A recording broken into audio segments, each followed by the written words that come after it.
Good morning प्यारे विद्यार्थियों।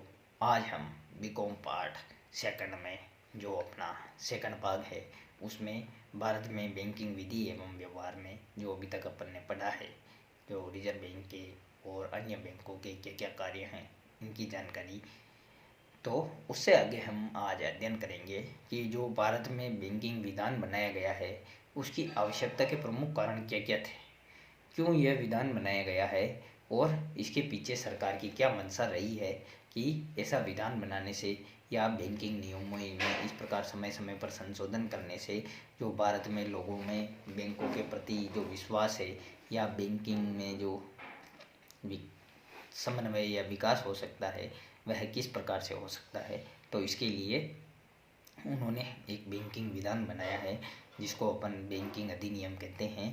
तो ये 1949 से ही भारत में प्रभावी हो गया है, लेकिन इसमें समय समय पर संशोधन किए गए हैं। तो इसमें सबसे पहला तो कारण यह है कि भारत में जो बैंक है उसका निरंतर असफल होना।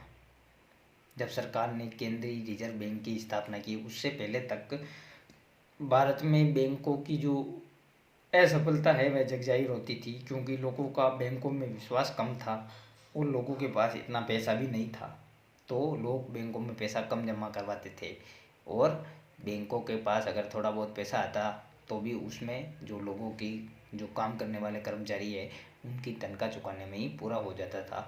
इस कारण से लोगों का अविश्वास भी बैंकों में होता था कि कहीं यह पैसा अपना डूब न जाए, या लोगों में भय था क्योंकि वह एक तो निरक्षर थे।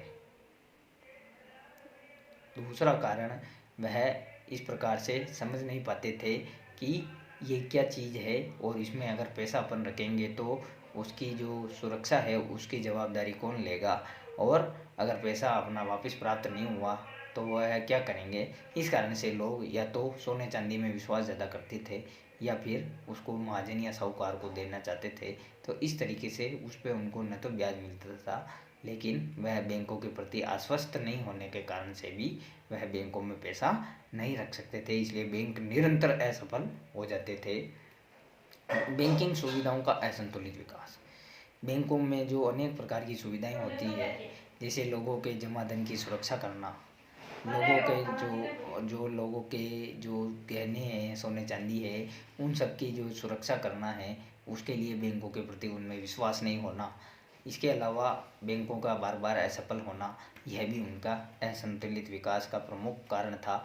तो बैंकिंग सुविधाएं जितनी भी थी उसमें जो संतुलित विकास नहीं हो पाता था उसके पीछे यही कारण था कि लोगों का उसमें विश्वास न होना। तो जब तक लोग इसके बारे में सही तरीके से समझ नहीं पाते हैं तो वह उसमें विश्वास नहीं कर पाते हैं, तो इससे बैंकों का संतुलित विकास नहीं होता है। जो बड़े शहर है वहाँ पे तो बैंक कुछ अच्छे तरीके से चलते हैं, लेकिन छोटे छोटे गाँवों में वह बैंक फेल हो जाते हैं। तो जो वहाँ पे रहने वाले कर्मचारी है, वहाँ पे जो बिल्डिंग का किराया है वही उनके महंगा पड़ता है। तो इस प्रकार से लाभ में कमी आती है और बैंकों का विकास नहीं हो पाता है, जिसके कारण से बैंक आपस में फेल हो जाते हैं, मतलब चल नहीं पाते हैं। इसके बाद में तीसरा जो प्रमुख कारण है कि बैंकिंग क्षेत्र में जो समन्वय है, कॉम्बिनेशन, उसका अभाव था।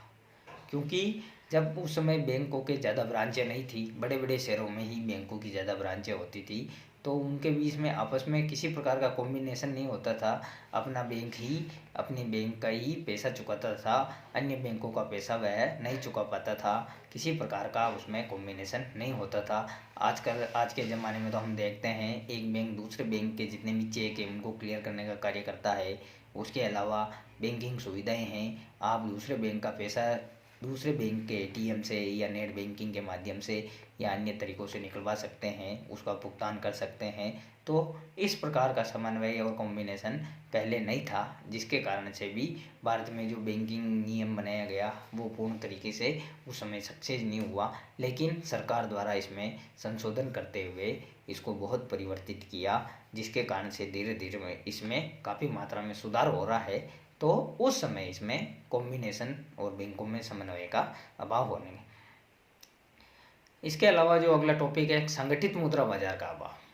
पहले बाजार अलग अलग छिन्न भिन्न थे, कोई भी बाजार या कोई भी जो व्यवसाय का स्वरूप है वह एक होकर के कार्य नहीं करता, उसमें सब अपने स्तर पर ही कार्य करते और व्यवसाय का जो स्वरूप था वह असंगठित था। किसी भी प्रकार से उसमें जो कंट्रीब्यूशन नहीं था और सब आपस में अपने अपने कार्य धंधों में ही संलग्न रहते थे, क्योंकि वे डरते थे कि कहीं मेरे व्यवसाय को इन व्यवसायों के साथ अगर हम जोड़ेंगे या इसके साथ अपन मिलकर कार्य करेंगे तो अपने व्यवसाय में हानि हो सकती है या अपने जो तरीके हैं उनको ये लोग चुरा सकते हैं।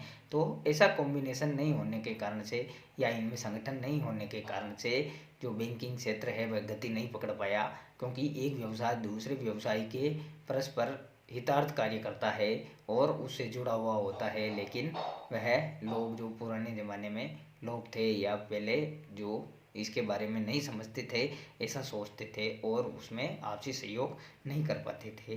तो संगठित मुद्रा बाजार जो होना चाहिए, जो बाजार में सभी जो व्यवसाय है उनके शेयरों का समावेशन होना चाहिए, वह नहीं था, जिस कारण से भी भारत में ये बैंकिंग अधिनियम सही तरीके से लागू नहीं हो पाया और अंततः सरकार को इसमें बहुत बार संशोधन करते हुए इसको, लेकिन जब 90 के दशक से ही बैंकिंग जो गतिविधियां है उन्होंने गति पर प्रारंभ कर ली और धीरे धीरे बैंकों को रेगुलाइजेशन किया गया और इसमें संशोधन करते हुए इनको काफ़ी मात्रा में इनका विकास हुआ।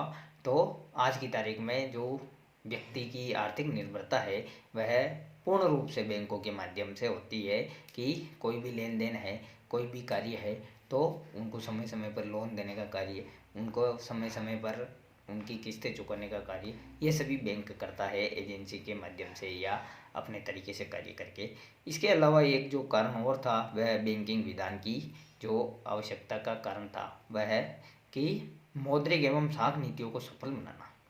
सरकार की समय समय पर जो मौद्रिक नीतियों में परिवर्तन किया जाता उसमें किस तरीके से इसको प्रभावी बनाया जाए और इसको जो साख नीतियाँ है, लोगों की गुडविल है या लोगों के जो उद्योग धंधे हैं उसमें किस प्रकार से उनकी कैलकुलेशन है, उनको सफल बनाने का काम भी बैंकिंग द्वारा ही हो सकता है।